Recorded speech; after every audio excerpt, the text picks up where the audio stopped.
The truth hit the Dominion like a hammer blow.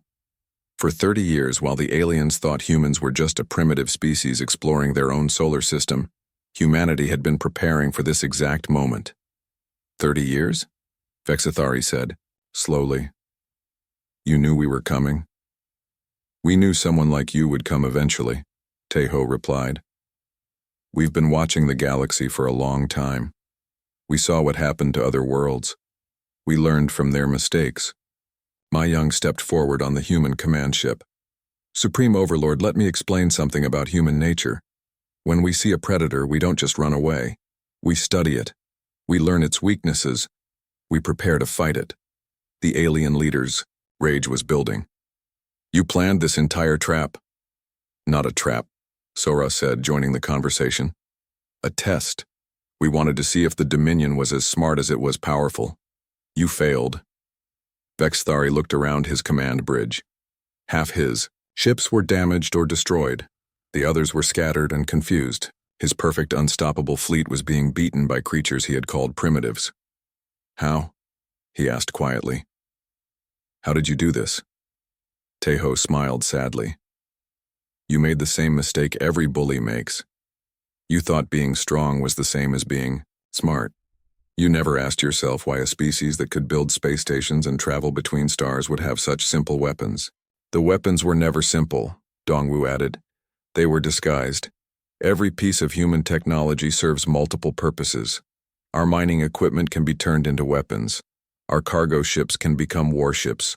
Our research stations can become fortresses. Even our spacesuits have built-in weapons, Mi Young said. Every human tool is designed to be a weapon when necessary. The aliens were learning this the hard way. Human miners in the asteroid belt were using their mining lasers to cut alien ships in half. Human cargo vessels were ramming alien ships. At high speed, their hulls reinforced with armor the aliens couldn't see. Even the human space stations that had been destroyed were still fighting.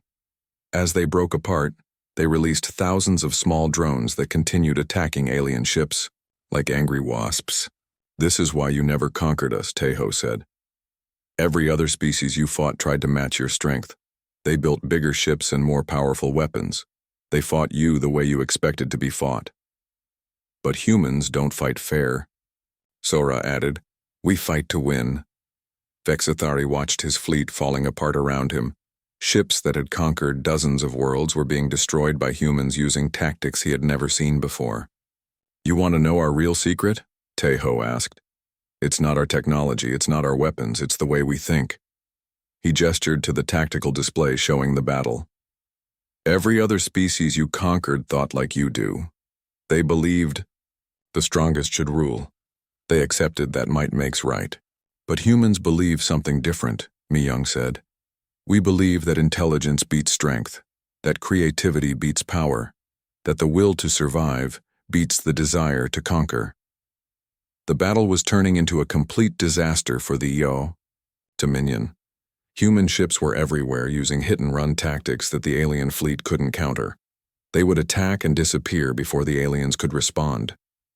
Sir, an alien officer called to Vexithari. We're detecting more human ships arriving from outside the system. How many? Hundreds, sir. Maybe thousands. They're coming from star systems we didn't even know humans had reached. Vexithari felt something he had never experienced before. Fear. True, deep fear. You lied to us, he said to Tejo. You said you were a simple species limited to one world. We never said that, Tejo replied. You assumed it. You saw what you wanted to see. You didn't bother to look deeper. For 50 years, humans have been quietly exploring the galaxy. Dongwu explained. We sent small ships to dozens of star systems. We built hidden bases on empty planets. We prepared for the day when something like the Dominion would find us. Every crashed alien ship we found, we studied, Mi Young added. Every piece of alien technology we could get, we reverse-engineered and improved. We've been learning from species like yours for decades. Sora looked at Vexithari with something almost like pity. You conquered 12 worlds by being stronger than them, but you never asked what you would do if you met a species that was smarter than you. The alien leader was quiet for a long moment.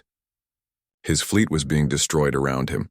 His perfect conquest was turning into a humiliating defeat. "What do you want?" he asked finally. "The same thing we've always wanted," Tejo said, "to be left alone to live our lives in peace. But since you won't allow that, we'll take something else instead," Sora added. "What?" "Your surrender." The attack began exactly 72 hours after Vexithari's ultimatum ended. The Dominion fleet moved toward Earth like a black storm cloud, their weapons charged with deadly energy. "Here they come," Captain Dongwu said from the bridge of the human command ship. Around him, his crew worked at their stations. Everyone was calm, but Tejo could see the fear in their eyes. "All stations report ready," Sora announced. She was now coordinating the entire human defense. 3 days of constant work had changed her from a scared young diplomat into a determined leader. "Miyang, what's the status on our special preparations?" Tejo asked. The scientist looked up from her computers. "Everything is in position. The Dominion has no idea what they're flying into." The first alien ships reached Earth's outer defenses. The humans had built space stations and weapon platforms around their planet. To the aliens, these defenses looked weak and simple. Vexthari watched from his command ship as his forces easily destroyed the human stations. "Pathetic," he said to his war council. "This will be over in 1 hour."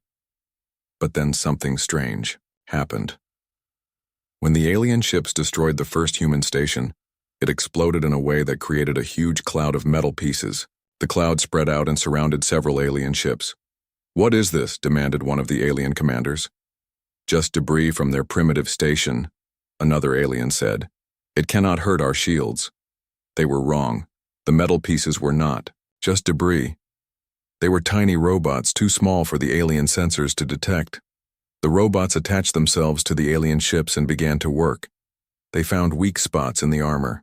They damaged important systems. They sent information back to the human fleet. Within minutes, 3 alien ships lost power. Their shields failed. Their weapons stopped working. "Impossible," Vexthari roared. "How are these primitives doing this?" On the human command ship, Dongwu smiled grimly. "Phase 1 complete. The nanobots are working perfectly."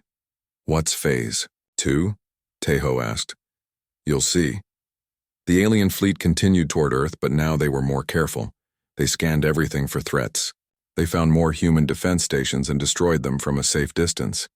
But every station they destroyed released something different. Some released clouds of strange gas that made the alien sensors stop working. Others released electromagnetic pulses that confused their navigation systems. A few released what looked like simple metal balls. The metal balls seemed harmless. They just floated in space, doing nothing. The aliens ignored them. This was another mistake. The balls were actually advanced mines, but not the kind that exploded. When alien ships passed near them, they activated and attached themselves to the ships like magnets. Once attached, they began drilling through the hull with laser beams.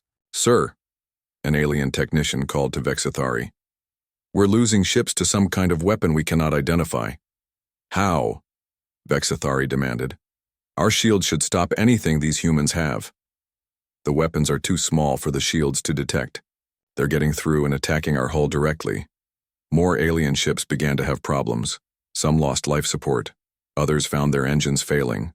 A few had their weapon systems turn off completely. Meanwhile, the human fleet was doing something the aliens had never seen before.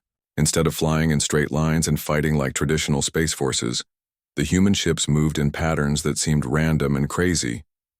Human ships would appear from behind asteroids, fire their weapons, and then disappear again. They used the wreckage of destroyed space stations as cover. They hid behind Earth's moon and launched surprise attacks. "They're not fighting like a military force," one alien commander reported to Vexithari. "They're fighting like pirates or raiders." "Impossible," Vexithari said. "No military fights this way." But Tejo was listening to the alien communications through intercepted signals. He smiled when he heard this. "They still don't understand," he said to his team. "They expect us to fight like all the other species they conquered, but we're not like the others." Sora looked at the tactical display. Human ships were all over the solar system now, attacking from every direction. How did we get so many ships? 3 days ago, we only had a small fleet. That's the beauty of human planning, Mi Young said. Show them, Dongwu. The captain touched a control on his console. Suddenly, the space around Earth was full of ships. Hundreds of human vessels appeared from behind planets, moons, and asteroids where they had been hiding. Where did they all come from? Sora gasped. We've been building them for decades, Taeho explained. Not on Earth where everyone could see, but in secret bases throughout the solar system. Every asteroid mining station was also a shipyard. Every scientific research post was also a military base. The alien fleet was now surrounded. Human ships, attacked from above, below, and all sides. The aliens had superior technology, but they were outnumbered and confused. This is impossible, Vexathari screamed. Our intelligence said these humans had only a few dozen ships. Sir, his intelligence officer said nervously, our intelligence was wrong. The humans have been hiding their true capabilities. More bad. News came every minute. Human ships were using weapons the aliens had never seen. Some fired nets made of energy that wrapped around alien vessels and crushed them. Others launched missiles that could change direction in impossible ways, following alien ships no matter where they tried to run. The strangest human weapon was something they called gravity bombs. These devices created small areas where gravity was much stronger than normal. When they exploded near alien ships, the intense gravity pulled the ships apart. How do they have such advanced weapons? Vexathari demanded. Unknown, sir. This technology should be impossible for a primitive species, but the humans were not done surprising the aliens yet. As the battle continued, more human ships kept appearing. They came from the outer planets. They came from the asteroid belt. They even came from outside the solar system entirely. We're getting reports of human ships in the Proxima system, an alien scout reported. And in Wolf 359, and in Ross 128. Vexthari's 4 eyes went wide. That's impossible. Humans are supposed to be limited to one star system. Sir, we're receiving a transmission from the human commander. Put it on screen. Taeho's face appeared on the alien command screen. Behind him, Sora and the others were working calmly at their stations. Supreme Overlord Vexathari, Taeho said politely. I hope you're enjoying our solar system. I wanted to let you know that you're completely surrounded and cut off from retreat. Impossible, Vexathari roared. You cannot have this many ships. You're right, Taeho said. We couldn't have built this many ships in just 3 days. We've been building them for 30 years. The alien shuttle was unlike anything Taeho had ever seen. It was smooth and black with no windows or doors that he could see. When it arrived at Earth Station Alpha, part of its hull simply melted away to create an opening. Last chance to change your mind, Captain Dongwu said over the radio. Taeho stepped toward the shuttle. His heart was beating fast, but his hands were steady. Take care of things while I'm gone. We will. Park Sora's voice came through his earpiece. And, Taeho, come back to us. I'll do my best. The inside of the shuttle was even stranger than the outside. The walls glowed with soft blue light. There were no seats, but the floor felt soft under his feet. When the opening closed behind him, Taeho felt completely alone. The trip to the alien mothership took 20 minutes. Taeho used the time to think. He had to be smart about this meeting. One wrong word could mean the end of humanity. When the shuttle stopped, another opening appeared. Taeho stepped out and gasped. The alien ship was huge inside. The ceiling was so high he could not see it. Strange machines filled the space. Lights moved in patterns he did not understand. The air smelled like metal and something else he could not name. 2 alien guards were waiting for him. They were smaller than Vexathari, but still twice as big as Taeho. They had 4 arms each and wore armor that looked like it was made of living metal. Human, one of them said through a translator device. Follow us. Do not touch anything. Do not speak unless spoken to. They walked through long hallways. Taeho saw more aliens working at strange machines. Some looked like Vexathari. Others were completely different. He realized the Dominion was made up of many different species. Finally, they reached a massive room. The ceiling here was so high it disappeared into darkness. In the center of the room was a raised platform. On the platform sat Supreme Overlord, Vexithari. The alien leader was even more frightening in person, his 4 red eyes fixed on Teho as he approached. Around the platform stood dozens of other aliens.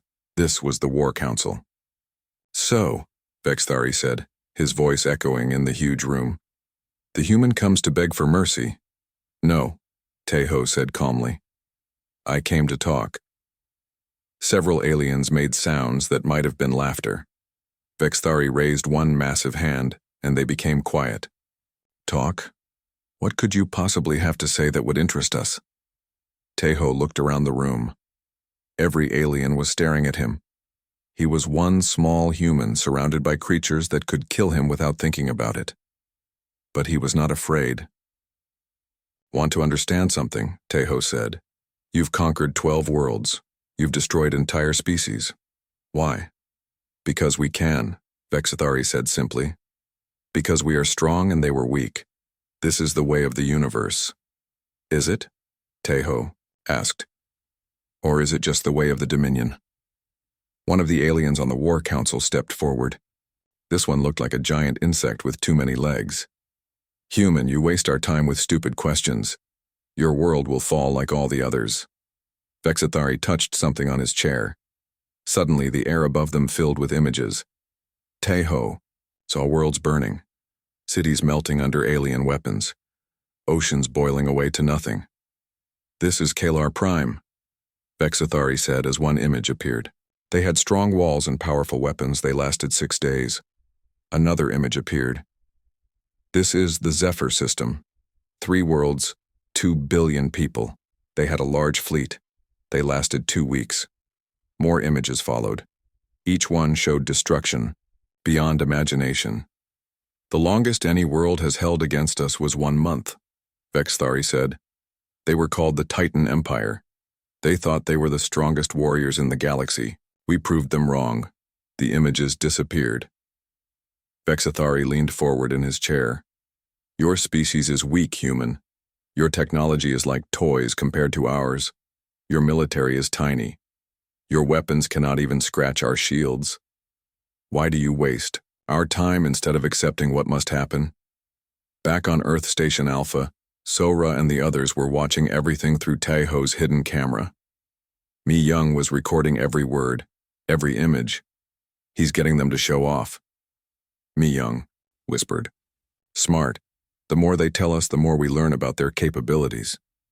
"But look at what they've done," Sora said, staring at the images of dead worlds. "How can we fight something like this?" Dongwu was studying the tactical displays. "Notice something? All those worlds they destroyed? They fought the same way. Big fleets, strong walls, direct attacks. Everyone tried to match the Dominion's strength." "What are you thinking?" Sora asked. "I'm thinking maybe that's the problem." On the alien ship, Teho was still talking to Vexithari. "You're right," Teho said. "Our technology is simpler than yours. Our weapons are weaker, our ships are smaller." The aliens seemed pleased to hear this. "But you know what I think," Teho continued. "I think that's exactly why you're going to lose." The room became very quiet. Every alien was staring at Teho now. Some looked angry. Others looked confused. "Lose?" Vexithari said slowly. "Human, I think the fear has made you crazy." "Have you ever studied human history?" Teho asked. "Why would we study the history of primitives? Because if you had, you would know something important about humans. We don't win by being the strongest, we win by being the smartest." Teho began walking around the platform. The guards moved to stop him, but Vexithari waved them back. "Throughout our history, humans have faced enemies that were bigger, stronger, and more dangerous than us. Giant animals with claws and teeth. Diseases that killed millions. Ice ages that covered our world. Wars against armies with better weapons." He stopped walking and looked directly at Vexithari.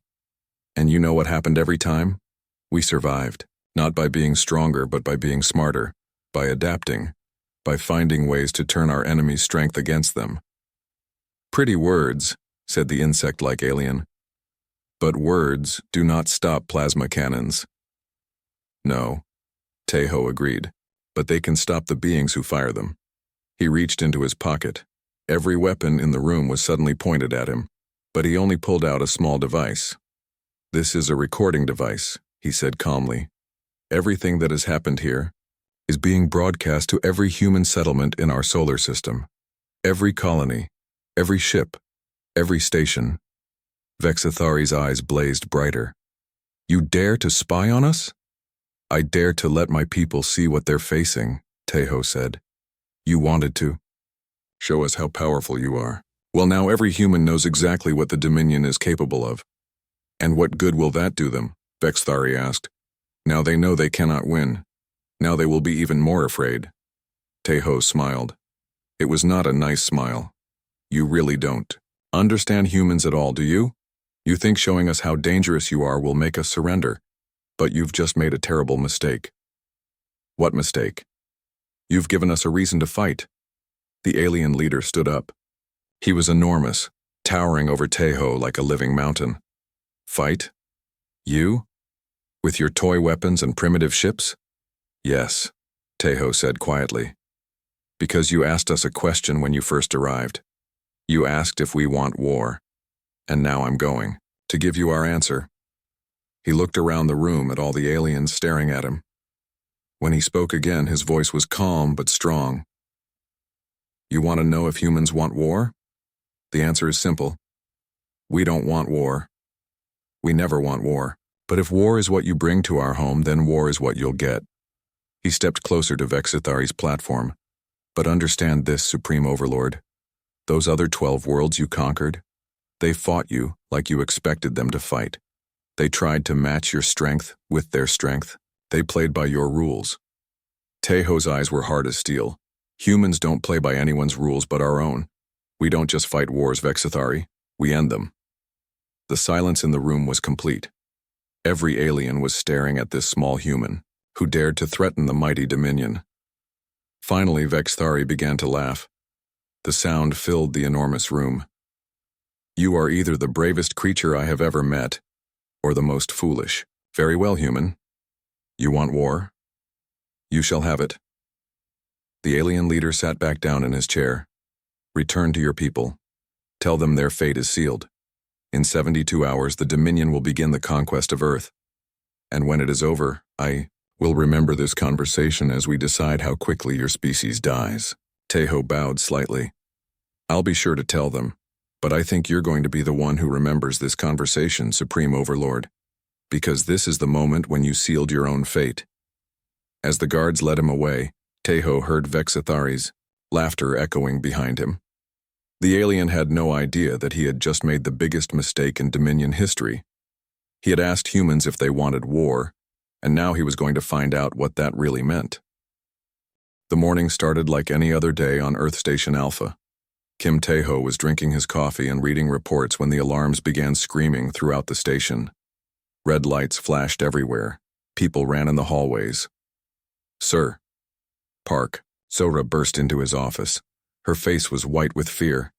You need to see this right now. Teho put down his coffee cup. He had been Earth's top diplomat for 20 years. He had seen many crises before, but the look in Sora's eyes told him this was different. They rushed to the main command center.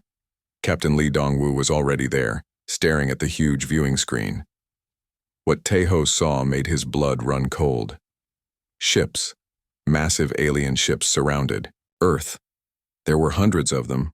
Each ship was bigger than any building on Earth. They were black and silver with strange designs that hurt to look at. The ships blocked out the sun in some places. When did they arrive? Teho asked. 10 minutes ago, Dongwu said. They just appeared out of nowhere. No warning. No signals. Nothing. Cho Mi-young, the station's chief scientist, was working at her computer. Her fingers moved fast across the keyboard. I'm scanning their ships now. The technology readings are impossible. These ships are more advanced than anything we have ever seen. Sora stood next to Teho. She was young, only 25 years old. This was her first big crisis as an ambassador. What do we do? She whispered. Before Tejo could answer, every screen on the station changed. A face appeared. It was not human. The alien was huge. Its head was 3 times bigger than a human head. Its skin was gray and rough like stone. It had 4 eyes that glowed red. Sharp teeth filled its mouth.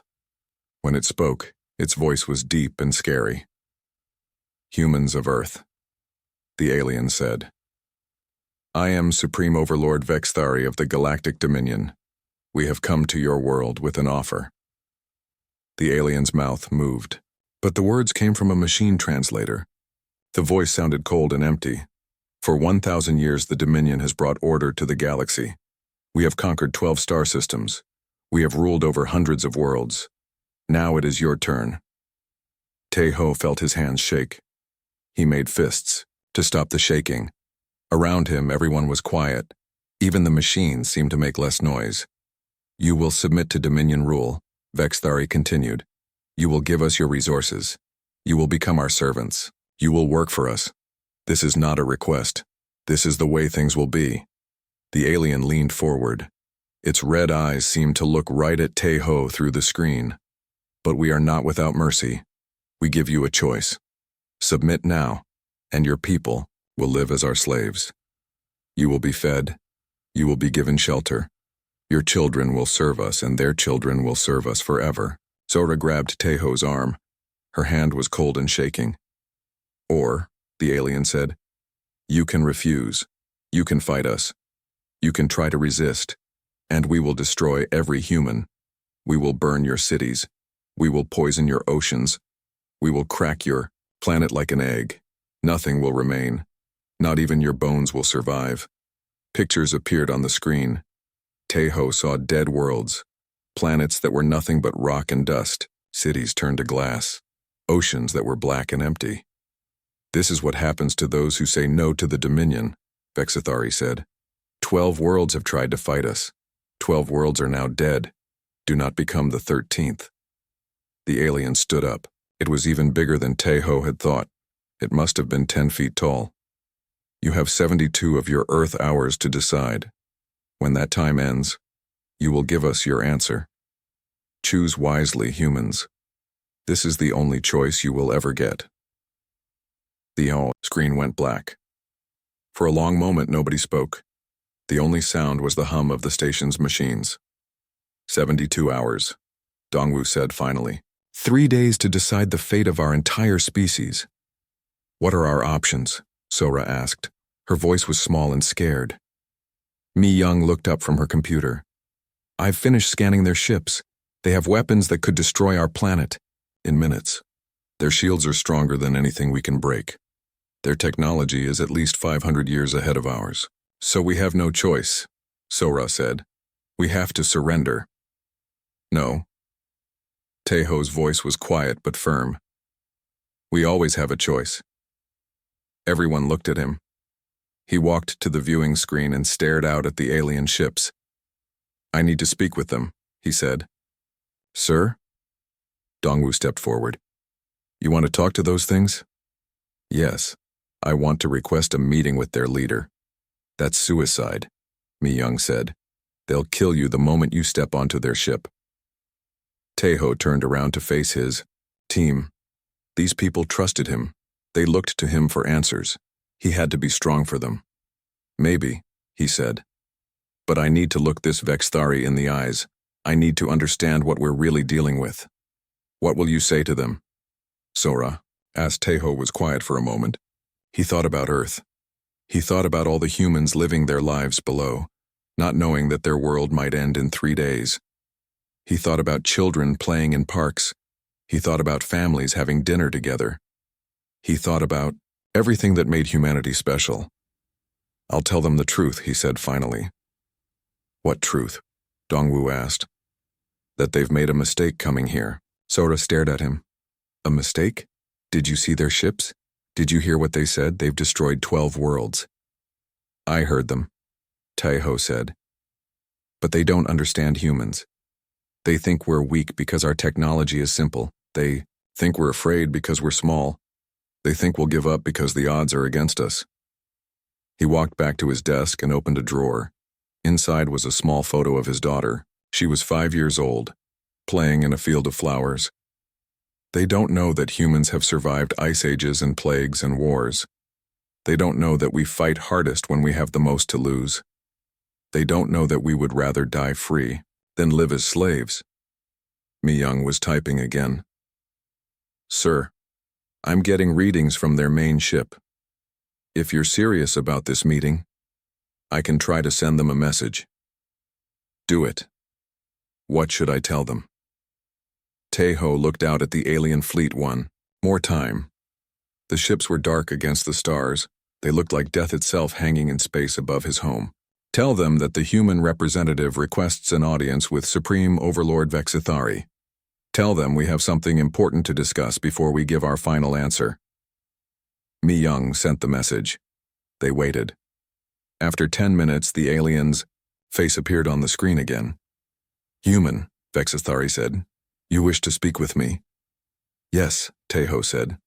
I am Kim Taeho, Earth's senior diplomat. I request permission to come aboard your ship for a meeting. The alien laughed. The sound was like rocks grinding together. You are brave, human, or very stupid.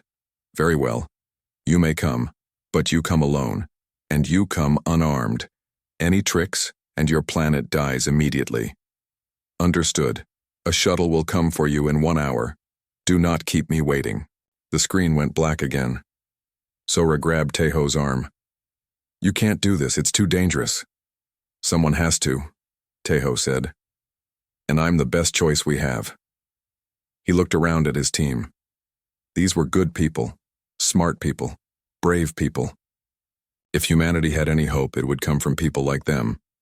While I'm gone, I want you to prepare for anything. Contact all the colonies, get every ship we have ready. And Mi-young, yes sir. Keep scanning their fleet, find their weaknesses, every ship has them.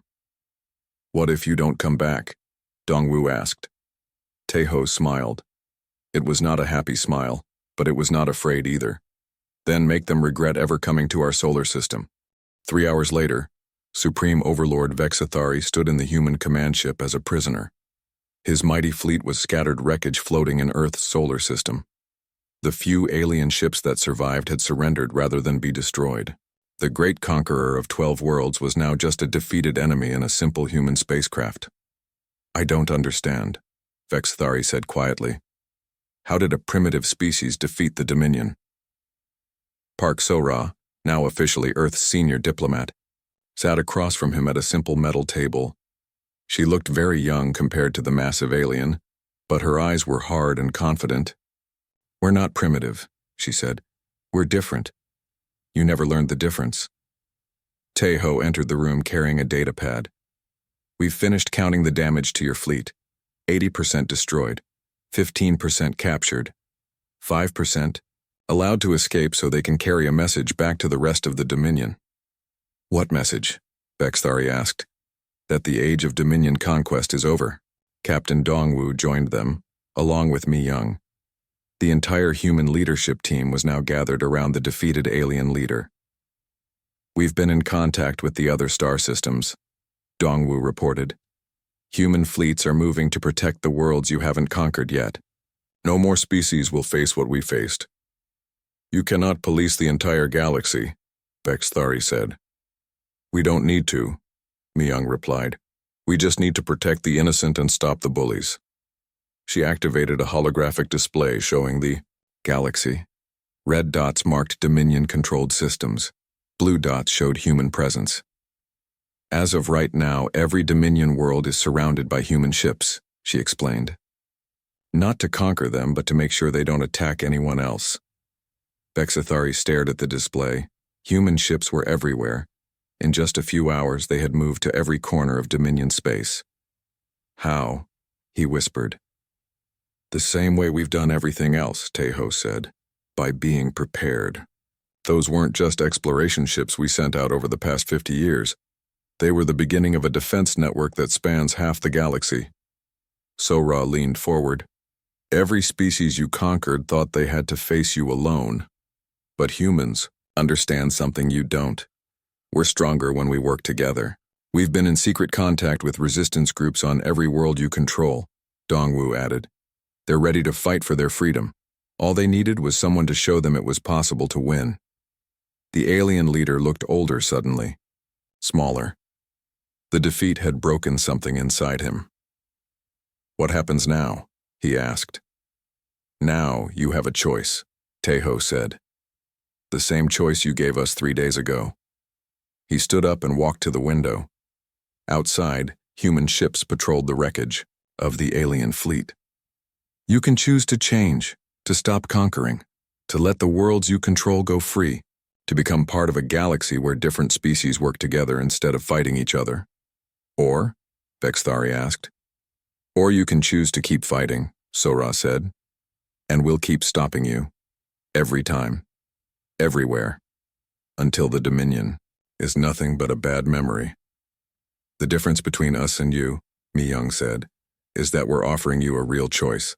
Submit or die isn't a choice. It's just cruelty." Vexthari was quiet for several minutes. He thought about his empire, about the worlds he had conquered, about the species he had destroyed. "Why?" he asked finally. "Why offer mercy to an enemy who showed you none?" "Because that's what makes us human," Tejo said simply. "We don't fight because we enjoy it. We fight because we have to. When the fighting is over, we try to build something better." The alien leader looked around at the humans surrounding him. They were so small compared to him. So young. So different from every species he had ever known.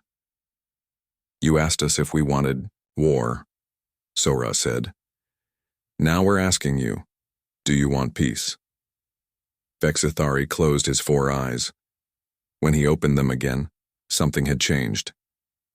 "Yes," he said quietly. "I want peace." "Then you'll have it," Tejo promised. "But it will be a peace where everyone is free, where no species has to live in fear of conquest, where the strong protect the weak instead of destroying them." 6 months later, the Galactic Dominion officially surrendered. The empire that had ruled 12 star systems for 1,000 years agreed to free every world it had conquered. Vexthari himself became the first alien ambassador to the new Galactic Council, a group of free species working together to prevent future wars. And on Earth, children played in parks while their parents worked in peace, knowing that when someone had asked humanity if they wanted war, their answer had changed the galaxy forever. The age of conquest was over. The age of cooperation had begun. And it had all started with one human's response to a simple question. "You want war?" The answer had been yes. But the war they got was not the one they expected. It was the war that ended all wars.